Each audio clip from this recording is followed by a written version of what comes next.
విజయవాడలో అంతర్జాతీయ కూచిపూడి సమ్మేళనం అట్టహాసంగా ప్రారంభమైంది.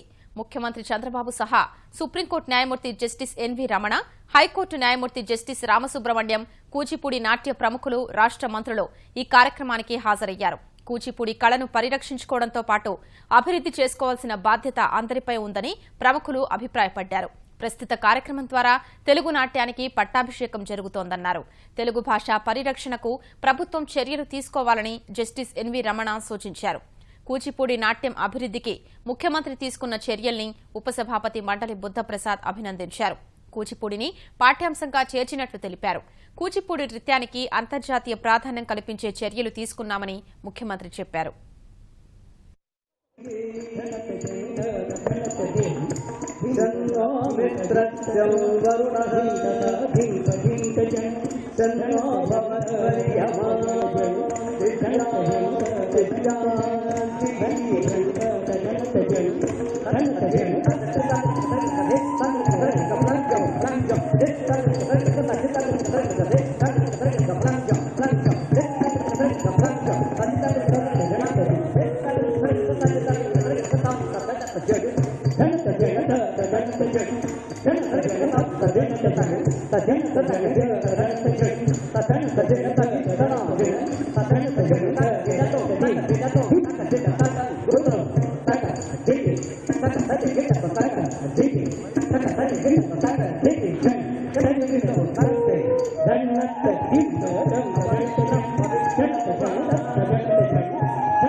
కూచిపూడి మన పెద్దలు మనం వదిలిపెట్టిన వారసత్వ సంపద.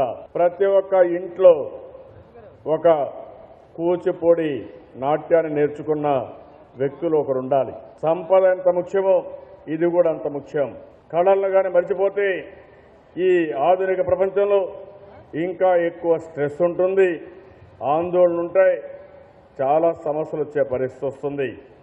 అందుకే మన పూర్వీకులు మీరు చూశారు, కళల్ని భాషని ఎప్పుడు ప్రోత్సహించారు, పరిరక్షించారు. కళాకారులను ఎప్పటికప్పుడు ముందుకు తీసుకుపోవడం కోసం అనేక విధంగా వారందరికీ కూడా ప్రోత్సాహాలు ఇచ్చే పరిస్థితి వచ్చారు. అందుకని ఈ ప్రభుత్వం కూడా కవుల కోసం, కళాకారుల కోసం పెన్షన్లు కూడా ఇచ్చాం. కళలు అనేటివి వారసత్వ సంపద. మన పెద్దవాళ్ళు, మన పూర్వీకులు మనకిచ్చిన గొప్ప సంపద ఈ కళ, సాంప్రదాయాలు, భాష, ఇవన్నీ అనే విషయం మనం గుర్తుపెట్టుకోవాల్సిన అవసరం ఉంది. ఈరోజు ఆధునిక ప్రపంచంలో మనమందరం కూడా ఎక్కడికక్కడ పోటీ ప్రపంచంలో ముందుకు పోతున్నాం. అదే సమయంలో మన సాంప్రదాయాన్ని, మన భాషని, మన కళల్ని, మన చరిత్రను మనం మర్చిపోతే రాబోయే రోజుల్లో మన ఉనికినే మనం కోల్పోయినట్టు అవుతుంది. ఆ విషయం కూడా మనం గుర్తుపెట్టుకోవాల్సిన అవసరం ఉంది. కుటుంబ బాంధవ్యం, అనుబంధం, అదే మరి ఒక సాంప్రదాయానికి కట్టుబడిన ఏకైక దేశం భారతదేశం అనే విషయం మనందరం గుర్తుపెట్టుకోవాల్సిన అవసరం ఉంది. మన పిల్లలకి మన భాషను కాపాడుకునే విధానం నేర్పించాలి, భాష మీద అభిమానం నేర్పించాలి. తెలుగుని పరిరక్షించడమే కాకుండా తెలుగుని అన్ని విధాల ముందుకు తీసుకుపోవడం కోసం ఈ ప్రభుత్వం పనిచేస్తామని చెప్పి కూడా నేను మీకు తెలియజేస్తున్నాను. భవిష్యత్తులో కూచిపూడిని అంతర్జాతీయ స్థాయిలో తీసుకుపోవడానికి ఈ ప్రభుత్వం అన్ని విధాల ప్రయత్నం చేస్తాం. తెలుగు భాషకు, తెలుగు సంస్కృతికి, తెలుగు నాట్యానికి పట్టాభిషేకం చేస్తున్నటువంటి సిలికాన్ ఆంధ్రప్రదేశ్ ప్రభుత్వాలను అభినందిస్తూ ప్రపంచంలో తెలుగు తల్లి ప్రసాదించినటువంటి అద్భుతమైనటువంటి కళాకారులంతా ఈ వేదిక మీద ఆశీనులై ఉన్నారు. ఇంతమంది గొప్ప కళాకారులను చూసేటటువంటి అదృష్టం కలిగించినటువంటి ఈ యొక్క సభా నిర్వాహకులకు అందరికీ కూడా కృతజ్ఞతలు తెలియజేసుకుంటూ, నా దృష్టిలో కళ కోసం కాదు, కళ ప్రజల కోసం, కళ కోసం, ప్రజల కోసం, ప్రజా సంస్కృతిని పరిరక్షించే కోసం ఉండాలనేటటువంటిది నేను అనుకుంటాను. అటువంటి ఈ యొక్క కళామ తల్లి ముద్దుబిడ్డలందరూ కూడా ఈ 3 రోజుల్లో కూడా ఈ కళను ఎలా పటిష్టపరచాలా, ఎలా అభివృద్ధి పరచాలా అనేటటువంటి విషయాల మీద మరి చర్చ జరగాలని చెప్పి అనుకుంటున్నాను. చంద్రబాబు నాయుడు గారు దార్శనికుడు, ముందు చూపు గల మహానాయకుడు. మన సంస్కృతిని, మన భాషని, మన సాంప్రదాయాలను కూడా మనం ప్రపంచ పర్యాప్తం చేయాలన్నదే వారి యొక్క ఆలోచన. ప్రపంచ నాట్యాల్లో ఏ నాట్యానికి తీసుకోకుండా ఈ నాట్యాన్ని రూపొందించాలి, దానికి 100 కోట్ల రూపాయలు ఇచ్చే కూచిపూడి నాట్యారామం ఏర్పరుస్తాను, దాని బాధ్యతను స్వీకరించాలని చెప్పిన ఆనంద్ గారిని ఆ రోజున కోరటం. కృష్ణా గోదావరి పుష్కరాల్లో ఏ విధంగా సాంస్కృతిక రంగానికి మహోన్నతం కల్పించారో నేను వేరుగా చెప్పాల్సిన అవసరం లేదు. ఇవాళ కూచిపూడి విశ్వవిఖ్యాతి చెందిందంటే దానికి కారణభూతులైన నాట్యాచారులు అందరూ కూడా ఈ రోజున వేదిక మీద ఉండటం మనందరికి కూడా చాలా గర్వదాయకమైన విషయం చెప్పడం ఈ సందర్భంలో నేను మనం చేస్తున్నాను. చేయి కలిపి నాట్యాచారులందరూ కూడా కృషి చేస్తే ముఖ్యమంత్రి గారి ఆశయం అచిరకాలంలోనే సిద్ధిస్తుందంటలో ఎటువంటి సందేహం లేదు.